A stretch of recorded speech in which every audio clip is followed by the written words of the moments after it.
is the home of the talk show audience. And here, in amongst the herd, we find the mighty alpha male. He spent the last hour drinking at the watering hole. And soon, he'll be looking for a suitable mate.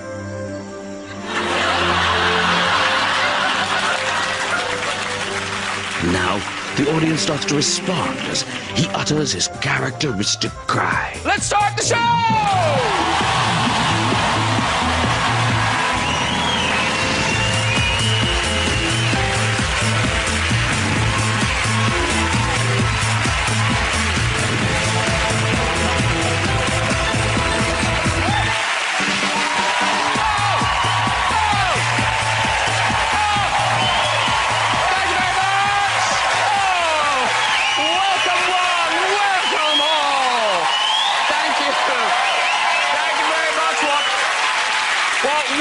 Specimens you all are. Have some of you been marking your territory? Have you? Hey, got some big showbiz beasts for you tonight. As you might have guessed, wildlife legend Sir David Attenborough is here. Yes. Star of Charlie's Angels, Something About Mary and Shrek, it's only Cameron Diaz. Actress and director Kathy Burke is on the show. Yes, there's more. We've got music for the fantastic Scissor Sisters. Oh, what a fantastic lineup. Actually, it does have a familiar ring to it, though, doesn't it? David Cameron Burke.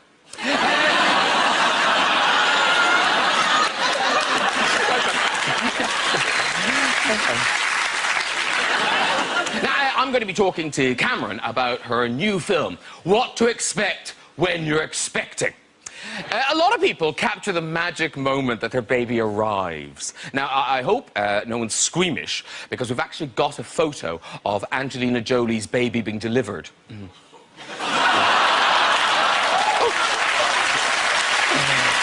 Is it a boy? Is it a girl? Just don't know. Now, listen, I'm told that subconsciously women choose a man based on the kind of baby they'd like. So, my tip, ladies, pick a man with a small head. That's all I'm saying.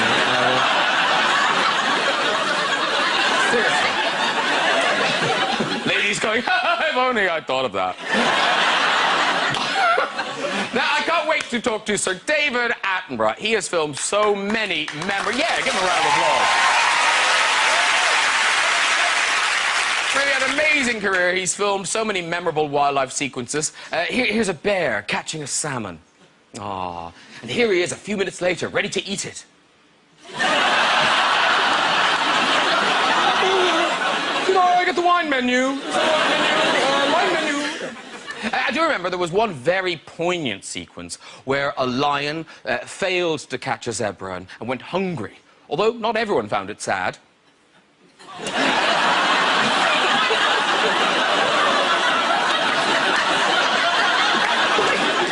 To know, what are they laughing at? What amuses zebras? Obviously, as part of his job, David has had to film the mating rituals of many animals. And the funny thing, they always seem up for the mating. Don't they? Always seem up for the mating. But when they find out they were being filmed... Oh, I've made a sex tape. Oh, Dappy. Let's get some guests on! But first, she's on here. Kathy Burke is on my sofa. It's Kathy Burke! You watch the showbiz. How are you? I'm good. Have a seat. He's the original king of the jungle. It's Sir David Attenborough. Very good to see you, sir. Very nice to see you. Have a seat there, Kathy. She's what to expect when you're expecting a star guest. It is Cameron Diaz!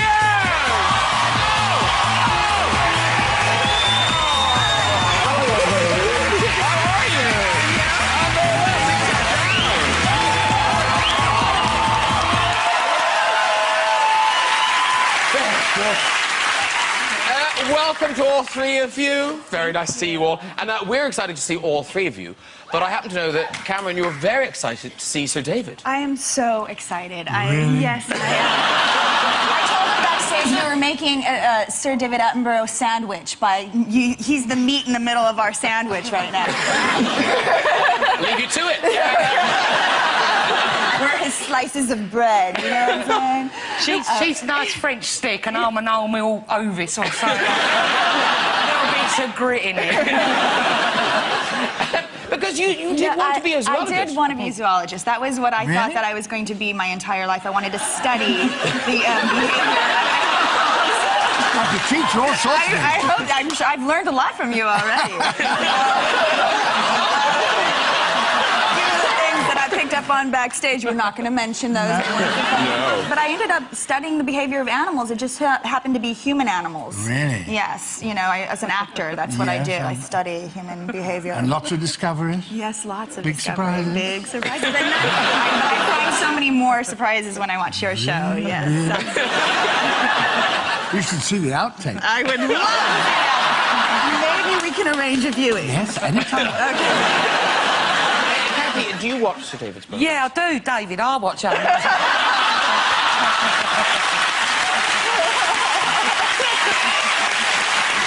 But you have animals, are you? Yeah, I've got animals, not wild animals. Oh, pets? Pets, yeah. Couple of pussies and a dog, yeah. What do you call them? What do you call them? Well, my dog's called Shenanigans, because we're Irish. And do you seriously sit in a park at night going, shenanigans? No. People bursting out of bushes. She's seen us. No, she only gets given her full name if she's been a bit naughty. Oh. And then you give the full name, you see. You say Shenanigans and she sits down. But otherwise, she's Shanny Dog, Fatback, Fat Ass, Poodle, lots of nicknames. And then I've got two cats, Dave the Rave, so called because when he was a kitten he looked like he'd been up all night on ecstasy. There wasn't a pick on him. And his sister's called Missy Elliott because she's alright.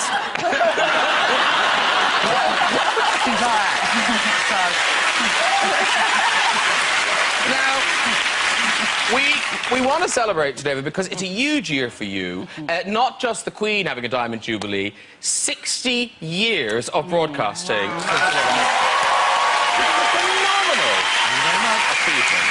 Phenomenal. And still going strong. Yeah, well, not at all about strong, still going. Yeah. Is it being marked in some way? Have animals organised a concert? What's going to happen? Is there some big do? No, we're going to do 3 programmes about looking back over 60 years, yeah. OK. Yeah. But you're still pushing boundaries and breaking new kind of technology. This new series you're doing for Sky, The Kingdom of Plants, in 3D. Yeah. It starts on the 26th of May on Sky Atlantic, and it's also simulcast on Sky 3D. And in terms of the film, is what's new the way it's being filmed, or are we still finding out things about the plants? Oh, surprisingly, lots of things we don't know about plants, you know. There's a plant called sundew, which I think we have here. Yes, in the clip, yeah. Well, it's a common plant in this country, you know. There's a couple of different species in the moorlands and so on.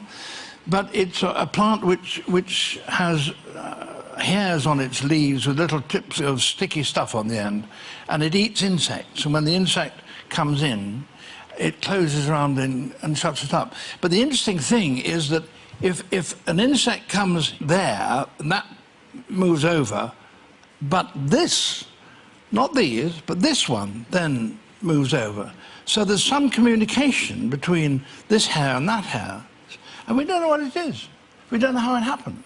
Well, obviously, the time-lapse cameras on there, but do they wait for a fly to come in, or do they just kind of go, there's a fly? Oh, you don't do that.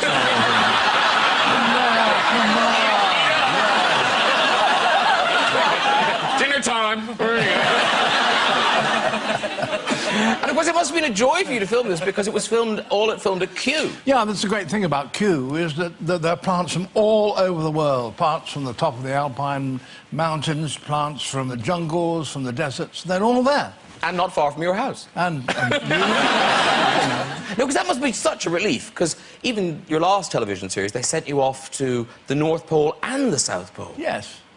Which, that's physically really demanding, isn't it? Well, only if you do it in 36 hours. But yes. I have to tell you, I didn't walk.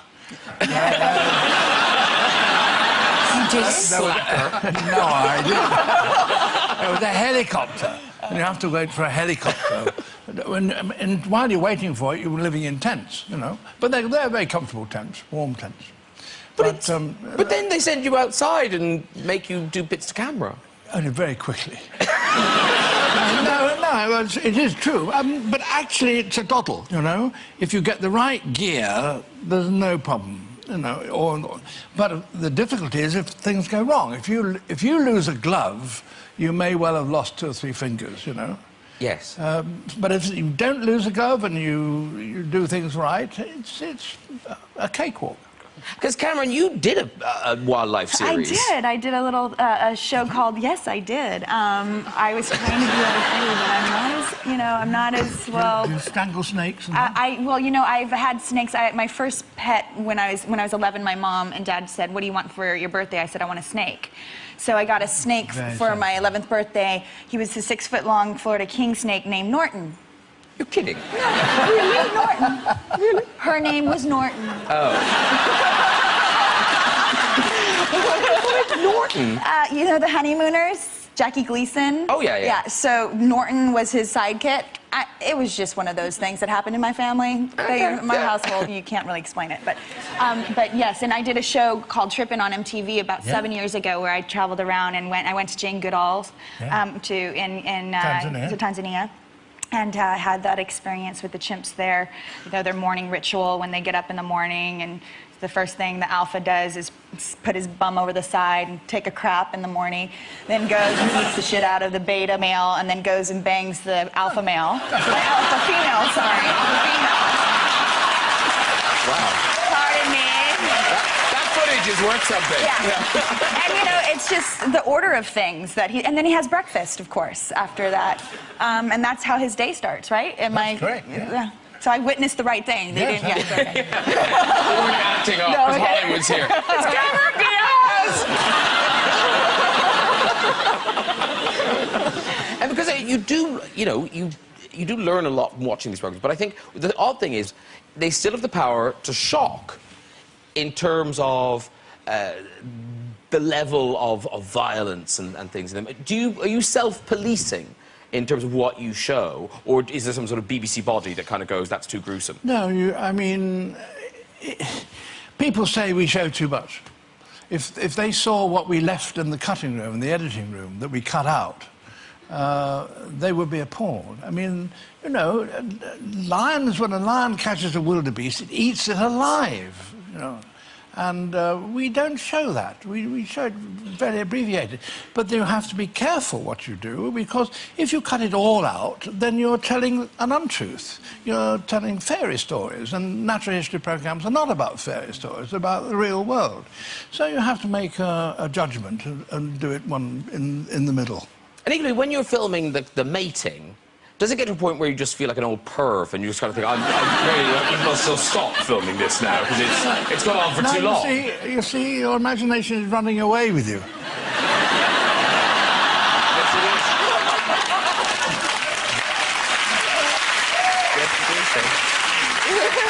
Have you ever seen birds mate?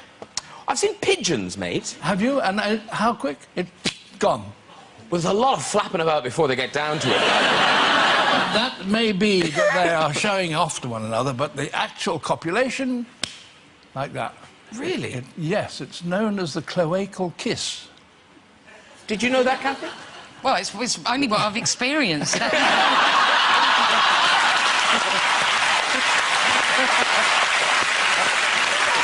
it has a name. Now it has a name. Thank you for that cloacal kiss. One of the things that does make your film so distinctive is your voiceovers. They elevate things. They give it a kind of an air of seriousness and enlightenment. And we have a little wildlife clip. Well, I say wildlife, there's an animal in it. So if we just look at this little clip, you may have seen this before.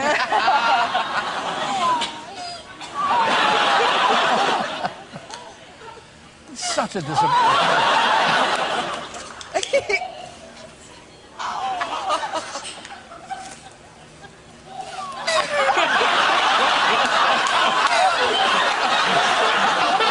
You feel his pain, don't you? You really do.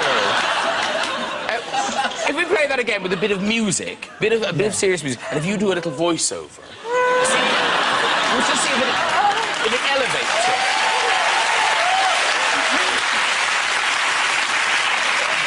Okay, here it comes, here it comes.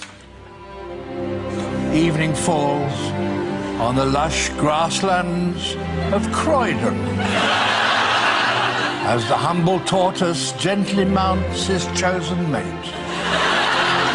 And in a dance as old as time itself, it rears its head and emits the mighty mating call.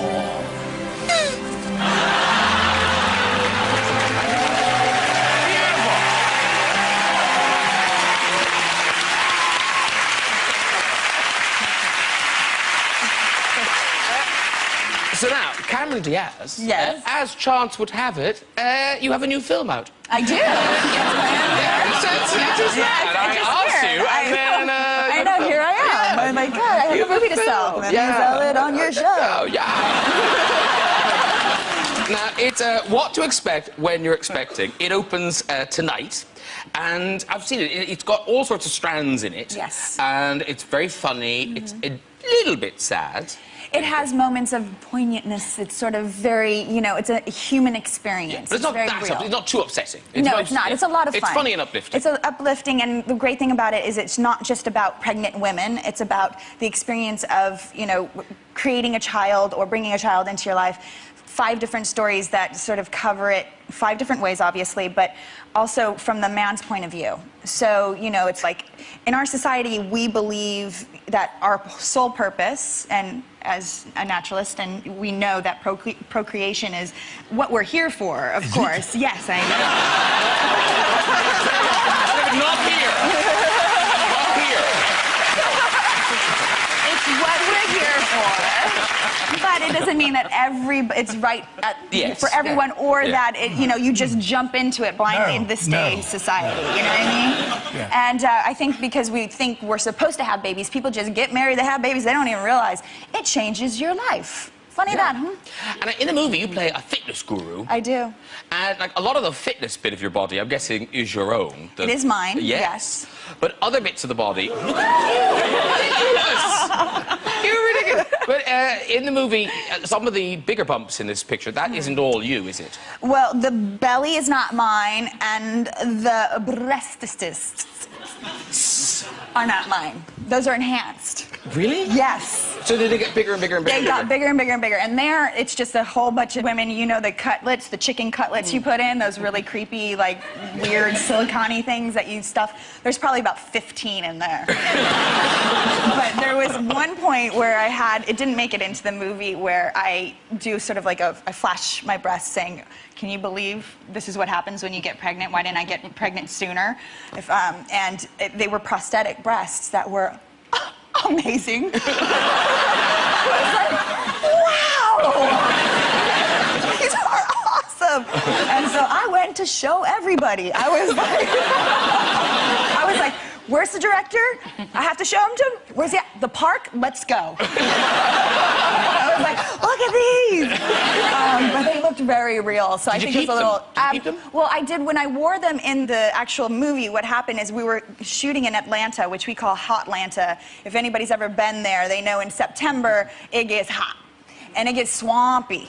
And you guys don't know what swamps are. No, here. we really don't. Swamps are, you know, the very sort of... It's all dredgy water and you know, moss, and alligators live in it, and it got swampy up in this business here. Oh. You know, yeah, it was like, you know, swampy because of the heat. It's caused by heat, it wasn't me. And so by the end of the scene, my breasts that were so beautiful and up here literally were hanging down to my waist. In like a half an hour, it was so upsetting, but I was like, look, it's nature. Yeah. That's what's gonna happen. Right? Well, all nature. There's the alpha. It depends. I like to have an alpha around. I like somebody to alpha me, over alpha me. Oh, out alpha you. Out alpha me. I'll see your alpha. You see my alpha, yeah. I'll take your... Oh, yeah, oh, yeah, oh, yeah. You know what I'm saying? She's a very alpha couch. You alpha? You're alpha. No, I am alpha. Yeah, you are. Alpha. Yeah. Alpha. And clearly you're alpha. That's it. Yeah. It's a given. And I always think when actresses have to pretend to give birth, Yes. how hard is that? Because I've heard that some actresses have had accidents doing that.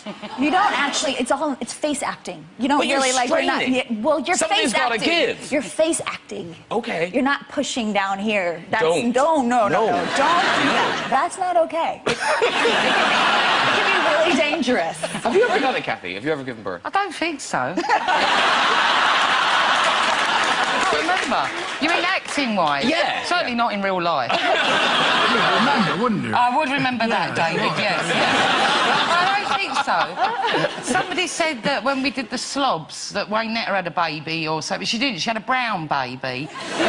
She got bought for her or something. This character wanted a brown baby, you see, because they were all the rage. Isn't that beautiful? That is So But you beautiful. didn't play a baby. You played little Lulu. Yeah.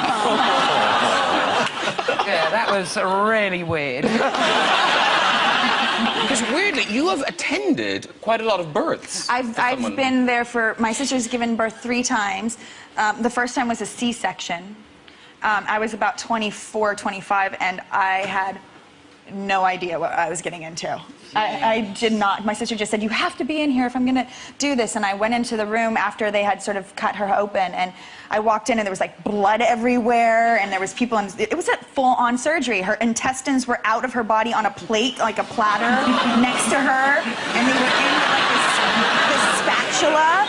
And then the vaginal birth, which I saw, she gave 2 natural births later, was amazing because nature is such an amazing engineer. It's really, truly unbelievable. You're sitting there, I'm watching my sister give birth. I have her, you know, situation in front of me. And the doctor shows, like, she's like, look it, this is like, you know, this is the skull. And I'm like, where's the skull? It looks like a handkerchief. It's like, you know, all wrinkly, and she's pulling on it, she's making shapes out of it. And I'm like, well, where's the skull? And she's like, well, the pieces have collapsed in. And so that it can go through the vaginal canal. And so it's like collapsed in, and the skull looks like you know, it's all like this, like that. And then as soon as the baby comes out, it goes like this. And the pieces all go like this. And it creates this dome, this like a head. skull. Yeah. And it tightens up, and you're like, nature is unbelievable. So clever, that guy. Yeah. So clever. But Sir David, it's weird, because watching the film, where there's lots of things happening, are human beings poorly designed? You know, you consider animals just kind of, they give birth in a field. It was one of the problems, the size of the pelvis to get a skull through, and that's what actually restricted the size of the head in evolutionary terms. And there was this remarkable thing, which Cameron's just described. It wasn't that it collapsed in, it starts folded, so the plates are actually collapsed on one another like that, and as it comes out, so it opens like that. And there is a little hole in the middle between the plates where, in fact, you can see the arteries, you can see the But women used to squat, didn't they? In the... Honestly, they did. Some lazy old bitch like Marie Antoinette decided, oh, I have to lie down. And, yeah, but women always used to squat, didn't they? Well, they do in some tribal societies, Yeah. but you can also do it in a swimming pool. Yeah, nice.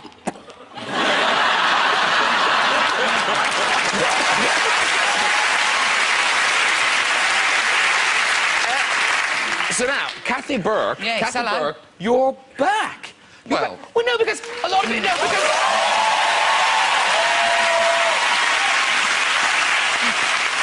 because usually people, when they say they're going to stop acting, they go away for about a month, and then they're like, oh, I'm back. Yeah. But you really meant it. Yeah, 10 years, I think. It's nearly 11. Was it nearly 11? Well, you came back last year. We saw you in Tinker Tailor Soldier Spy. Yes, I came back for Tinker Tailor, yeah. Which, what a posh thing to come back for. Oh, very posh, yes. A nice posh part as well, yes. But it has been 11 years. Do people remember you? Do you still get recognised in the streets? Yes, yeah. Because usually, if I've got my North Face jacket on, then it's Perry. Oh. And, yeah. Wasn't there a person to go up to you? Do you know the story I'm talking about? Yeah, I know the story. No, that was a cab driver. Oh, was that a cab driver? Yeah, who uttered those beautiful words, "Don't take this the wrong way, but you really look like Kathy Burke."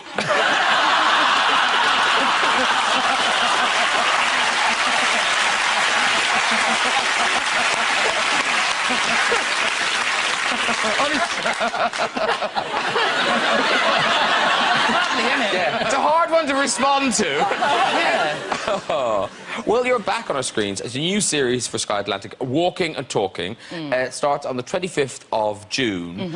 You came up with the idea, you've written it, and it is you. I mean, it is essentially your childhood. Yeah, them two lovely girls. They're Amy Metcalf. Which one's you? Oh, can you get... you can't get... That's Amy Metcalf and Amy Fionn Edwards. And where that's come from is about a year ago, 2 years ago, Sky did a series called Little Crackers for Christmas, which was anecdotes from childhood. So I wrote this incident that happened between me and my friend, who was called Mary, when I bumped into The Clash and got their autograph. They signed my New Musical Express. And it was a real sweet little story. And, I don't know, people took to it. So Sky then asked me, would I write more with these girls? So it's sort of my life at the age of 14, 15, waiting to get into the Anna Scher Theatre, which is this great drama club in Islington. And it's about then. And all that happened, they just walk and talk. And you are in it yourself. Yeah, it's in the cut with me and an actor called Sean Gallagher. That beautiful.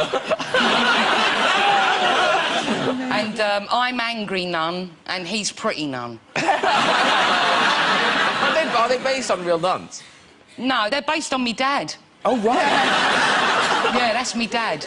Because, again, reading about your childhood and hearing you talk about your childhood, like, you could have made a very different series. You could have made quite a bleak, quite a serious film. But obviously you see it and remember it as funny. Yeah, of course.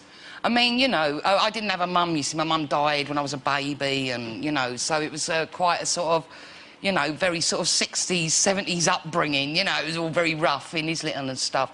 But I remember everything with such fondness, and particularly the freedom we had as kids, and it was very different to kids now, you know. I think they're sort of wrapped up in cotton wool a bit. There's a real dichotomy going on with kids, because on the one hand, they're very overprotected, and yet on the other hand, they've got access to the internet, where they can see a frog shagging a donkey, and they can, you know...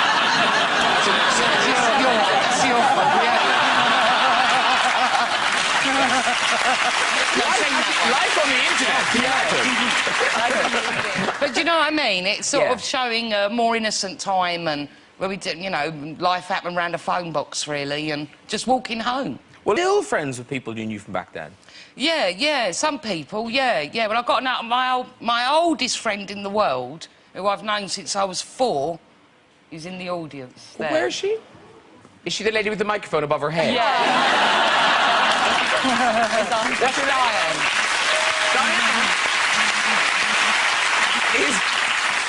Is Diane, is this the friend who used to dress you up? Yeah. Yeah. Diane practiced motherhood on me. And, yeah, she used to scrape... I had no eyebrows. I wasn't very hirsute as a kid. And I had no eyebrows, so she scraped all my hair up into... It was a bobble hat, wasn't it, Di? Yeah, a cream bobble hat. Oh, she remembers the colour. She used to scrape my hair up into a cream bobble hat and put me in a pram and wheel me up and down the Essex Road, telling everyone I was a baby. And we weren't little. I mean, we were about 12. And I'd be in a pram with a fag on, you know.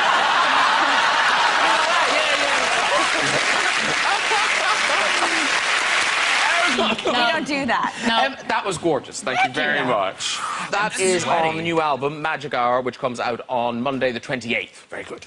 And now, on a sofa of animal lovers, Jake, you have a little dog. I do. Toby? Yeah, his name's Toby. Tobias, Toblerone. Toblerone, yeah. Tobel von Cartier. Or Tobel von Terrier, actually. It's very like shenanigans. Exactly. Yeah. Is that your dog's name? Yeah, shenanigans. I have an Irish drag character named Geebag O'Shenanigan. Oh.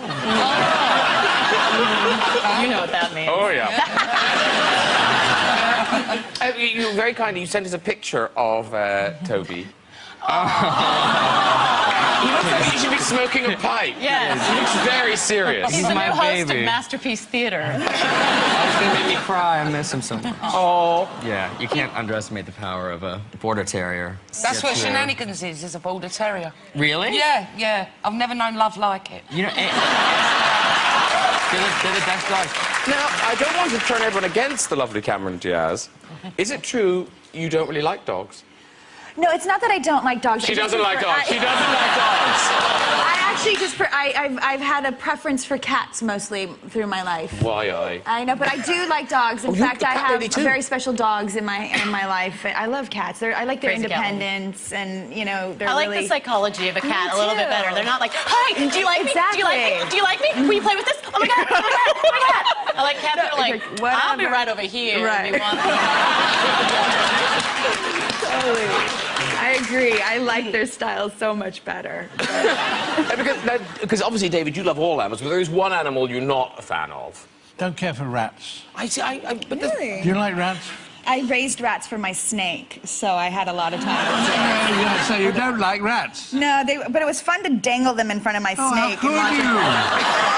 The snake would just come up like that and it'd wrap around it, and it'd go. His eyes would bulge out of his head. I'd be like, oh, you poor little sucker. Well, I have been sitting on the lavatory in India, and I've had a rat come up in between my legs. Oh, that's terrible. That's not fun. I have the same thing with the centipede in Nepal. I was over, like, you know, the hole in the ground in the middle of nowhere, and all of a sudden I looked down and there was a centipede this long just coming out of the toilet itself. It was terrifying. You know, thank God you don't sit on those holes, you squat over them. So. Yeah. Now, listen, it's the only time with the red chair, but now, Anna, Yes. now, is this a guessing game for Sir David Attenborough? Do you have an animal Impersonation. So is it a guessing game for Sir David? Well, it could be. Or is it better to tell him what you're doing before you do it? Yes. Yeah. I do an impersonation of one of the various and amazing types of New Guinea birds of paradise. And their mating dance. Okay. Do we need music for this, or does No. it just happens? No. Okay. Where should you do it? Where should Anna do On the it? table for a start. It's rather big, but it's a rather big display. But So, the first thing they do is they clean their area, right? okay, yes. First they clean their area, and then they make sure it's all good, right? And then they, It's the male, right?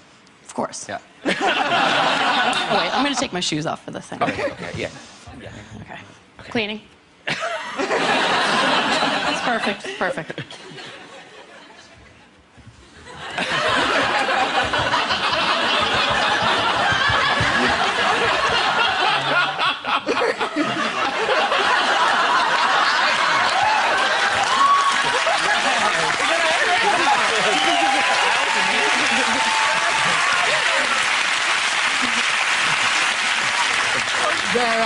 There are 42 different species of birds of paradise, and I know which one that is. The six-pennant parotia. The six-wired parotia. Six-wa parotia. Okay, before we go tonight, just time for story 2 in the red chair. So, who's up first? You set the bar very high with your... Hello, nice lady. Hiya, Who are you? my name's Frida. Frida. And where are you from, Frida? I'm from London. London. What do you do? I've got my own business. Oh, yeah. Oh, she's got her own business. Well, do you make something? I sell hair extensions. Do you really? Let's watch them fly. I don't know why I want to do that. They fail in quite a natural way, I felt. Should we have another one? Quick.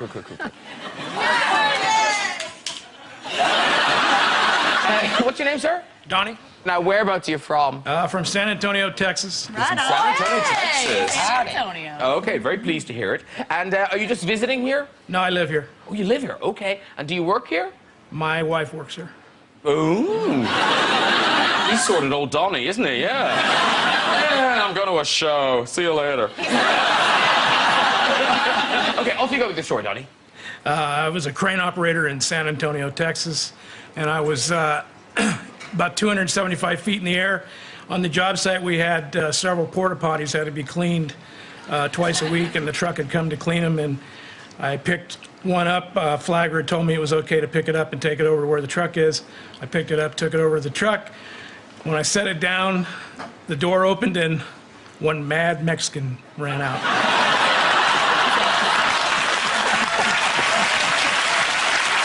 right, you can walk, Donnie. Go, quick. Run. Well done, everyone. It's been a great chair. And if you'd like to join us on the show and have a go in that same chair, you can. You can contact us via our website at this very address. Ladies and gentlemen, please thank my guests tonight, the Scissor Sisters.